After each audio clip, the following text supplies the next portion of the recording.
अस्सलामुअलैकुम। मोहम्मद अज़द सिद्दीक अपने programme political diaries के साथ हाजिर खिदमत है। 11 जनवरी 2024, पता ही नहीं चल रहा। पॉलिटिकल डायरीज आप ये प्रोग्राम देख रहे हैं और जो बातें मैंने कही थी काफ़ी बातें सच होगी। लोग पूछ रहे हैं अभी 11 तारीख आज हो गई है, इमरान 15 तारीख तक तुमने कहा है कि इमरान, बिल्कुल इमरान खान बाहर होगा। जो कुछ भी अब देखिए, अब जोर बड़ा चल गया है और कोशिश है कि तहस नहस कर दें। तहस नहस क्या होना है, noted down. Election commission appeal file नहीं कर रहा, अगर करेगा तो जुर्माना होना है, याद रखिएगा। फिर प्रिंसिपल सब पे वही लगेगा जो सब पे लगता है। और बल्ले का निशान, ये हक है हमारा, ये हक है हमारा। भला कल भी हमारा था, आज भी और आइंदा भी भला हमारा होगा। नोट कर लें ये बात आपको। और मेरा रब जिसे इज्जत दे, वह तो इज्जत मंतशा व तो ज़िल्ल मंतशा बियदिकल खैर। तहरीक इंसाफ का मरकज़ी सेक्रेटरीट बंद कर दिया गया है।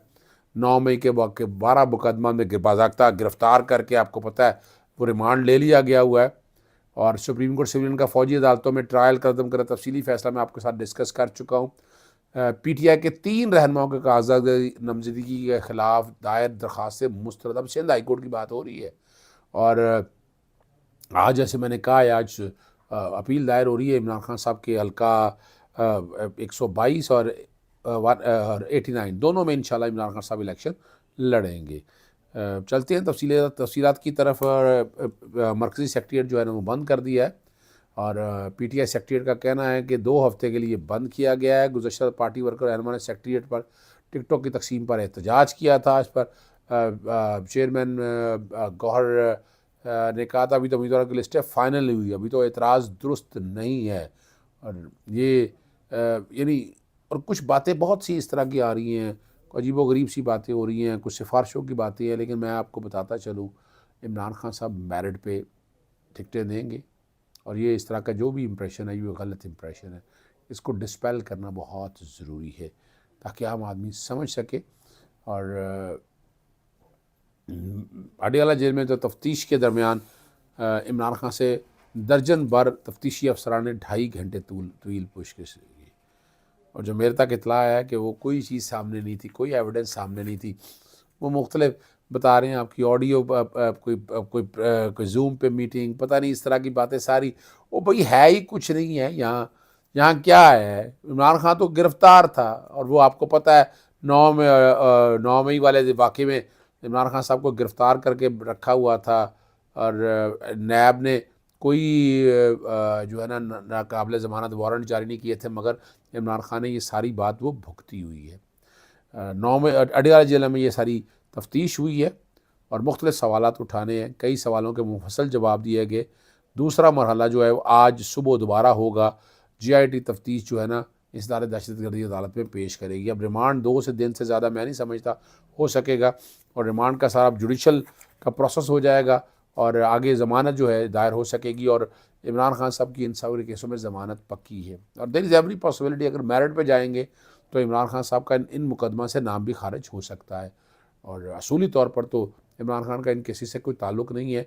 मैं अखराज का भी मामला देख रहा हूँ। सुप्रीम कोर्ट में जस्टिस मज़ार अली ने जो इस्तीफ़ा भिजवा दिया है सदर मुमलिकत को, और मेरी इत्तला के मुताबिक वो इस्तीफ़ा जो है सदर पाकिस्तान ने मंजूर कर लिया है, लेकिन अभी तक ऐसी डायरेक्ट खबर नहीं आई है। इनके खिलाफ रेफरेंस समाअत है, असासों के मुतालिक इल्ज़ामात आएगी है और मुबैना ऑडियो भी आई थी और जुडिशल काउंसिल की जो कार्रवाई रोकने की दरख्वास्त जो है वो मुस्तरद कर दी है। तारीख के दोहराओं पे देखिए, सच बोलना चाहिए हमारे यहाँ। सुप्रीम जुडिशल काउंसिल में कार्रवाई जो जस्टिस काजी फाइज़ साहब के हवाले से नहीं गई, वो तो सुप्रीम कोर्ट ने कहा कि बदनीति की बुनियाद पर मबनी है। अब जो कि यहाँ जजेस के अपने नुक्ता नज़र है और हर चीज़ रिकॉर्ड के ऊपर है, यानी उसमें मैं बैठकर कोई अपना इधर या उधर की बातें करूँ तो वो मुनासिब नहीं है। मैंने वो सच बताना है। और जस्टिस काजी फाइज़ इसका कभी याद रखिएगा, रेफरेंस में मनी ट्रेल आज तक नहीं आ सका था और रेफरेंस मेरिट पे नहीं खारिज हुआ। तो ये, और एक और बात बता दो, लोग सवाल करते हैं कि जनाब इसके आगे कार्रवाई पर सुप्रीम जुडिशल काउंसिल आर्टिकल 209 के तहत सिर्फ कंडक्ट उसे निकालने का इख्तियार है, बाकी अगर फौजदारी या दीवानी कार्रवाई उसका कोई ताल्लुक नहीं है।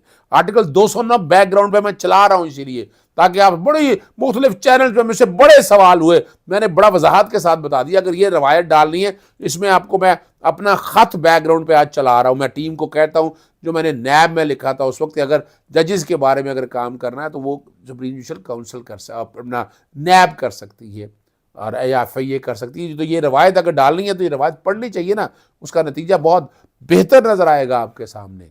और मैं उम्मीद करता हूँ कि अगर आपने चीज़ों को इस सिमत में लेकर चलना है तो ये बड़ी अच्छी बात है और इसका रिज़ल्ट भी आपके सामने बड़ा अच्छा आएगा।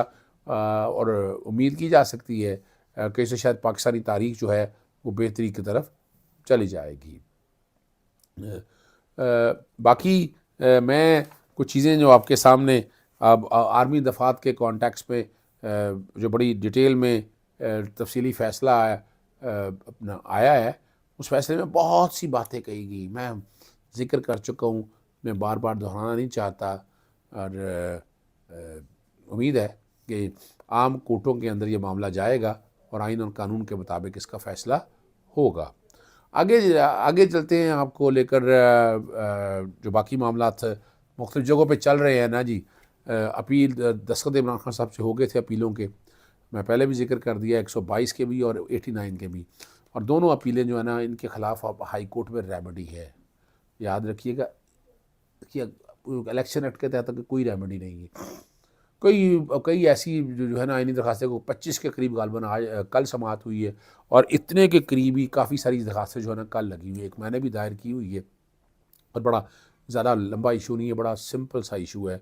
कोशिश कर रहे हैं कि हम हालात और वाक़यात ये सामने रखें और जितनी डिटेल है वो मैं प्रोग्राम में बता चुका हूँ।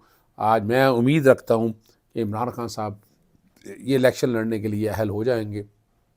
और 89 में भी सुप्रीम कोर्ट में भी कहा है कि उनकी नाअहली के हवाले से मामला टेकअप करे, लेकिन सुप्रीम कोर्ट अभी ये वाला हफ्ता बहुत अहम चल रहा है। उम्मीद है ये सारी चीज़ें सामने आएंगी। सिंध हाई कोर्ट में PTI के 3 जो रहनुमा हैं उनके कागजात नामजदगी की दरखास्तें जो है ना मुस्तरद होगी और आलमगीर ख़ान को इलेक्शन लड़ने की इजाज़त मिल गई है। और जो है ना 2 NA 241 से PTI जो रहनुमा सदर आरिफ अलवी के साहबजादे अदाब अलवी, खुर्मशेर ज़मान और मुज़म्मिल अलैहिस्सलाम के कागजात के नामजदगी मंजूर करने के ट्राइब्यूनल फ़ैसले को हल्के के वोटर मोहम्मद दोस्त ने हाई कोर्ट में चैलेंज किया। समाअत के दौरान दरख्वास्त गुजार मोहम्मद दोस्त कौन है? वकील ने बताया दोस्त मोहम्मद मुहिब वतन पाकिस्तानी, इसका मकसद करप्ट लोगों को असेंबली से जाना रोकना है। चीफ ने कहा कि अच्छा तो फिर हमारी भी इनसे मुलाकात करवाइएगा। और दूसरी जानब सिंध हाई कोर्ट ने NA 136 से आलमगीर ख़ान को इलेक्शन लड़ने की इजाज़त दे दी है।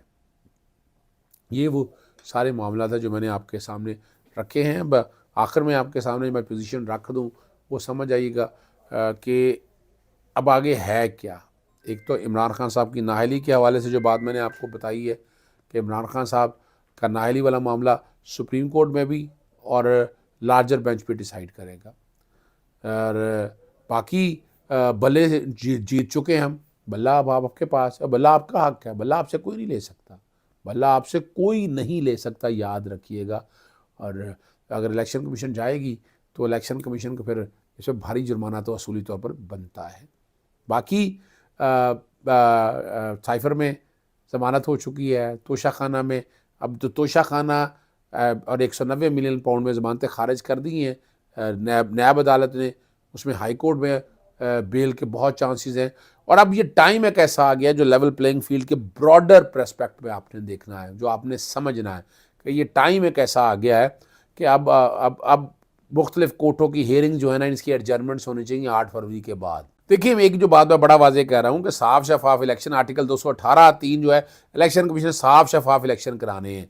निगरान हुकूमतें नज़र आ रहा है वो PDM की सियासी जमातों के साथ, खासकर मुस्लिम लीग नून के साथ अलाइन है, वो उस मामले को लेकर चल रही है। लेकिन आगे अगर आप लेकर चलें इन चीज़ों को कि आगे इन सारे मामलों का सेटल डाउन कैसे करना है, और उसके लिए चाहिए कि अदालतों को भी चाहिए। और मैं समझता हूँ कि अदालतें इस मामले में बड़ा एक फ़ाल किरदार अदा करेंगी। सारा कुछ अब इलेक्शन के बाद चला जाए, इलेक्शन का प्रोसेस जो है वो साफ शफाफ इलेक्शन करने के लिए इस तरह का इंप्रेशन नहीं आना चाहिए। ये चीज़ें आगे जाना बड़ा ज़रूरी है, और ये चीज़ें आगे जाएंगी तो बेहतरी की तरफ होगी, और इससे आप समझ सकते हैं कि बहुत इम्प्रूवमेंट के चांसेस है। इमरान खान, मैं फिर दोहरा रहा हूँ कि 15 जनवरी तक इंशाअल्लाह उल अज़ीज़ बाहर होंगे, हमारे दरमियान होंगे, इलेक्शन लड़ रहे होंगे। अब इलेक्शन का माहौल गर्म हो चुका है। हाँ, एक बात जो मैं करता चलूँ जो इलेक्शन कमीशन की तरफ से एक सर्वे करने से रोकने से पहले एक पिटीशन, एक नोटिफिकेशन जारी किया गया। वो नोटिफिकेशन जिस किसी के भी कहने पे चैलेंज करवाया गया, चैलेंज करवाने के बाद वो नोटिफिकेशन ख़त्म हुआ। अब जो मीडिया चैनल ऑलरेडी जो बाइस्ड है, जो टारगेटेड है, वो क्या करेगा, वो अपनी मर्जी के सर्वे चलाएगा। आपने उन सर्वे पे यकीन नहीं करना। ये फिर बता रहा चलूँ, मीडिया चैनल, अभी आपने गरीदा फ़ारूकी का वो देख लिया, गरीदा फ़ारूकी ने क्या कुछ किया था, वो बैकग्राउंड पे मैं फिर दोहरा देता हूँ टीम, ताकि फिर देख लीजिएगा, देखिएगा। आपकी तरफ से नून के ही बाकी लोगों के बहुत, तो वो प्रोग्राम में ज्यादा उम्मीदवार चाहेंगे ना ताजिद राजी, तो लगता है कि प्लान करके ऐसे नहीं आप, लेकिन आप ऐसा करें कि आप अपने बात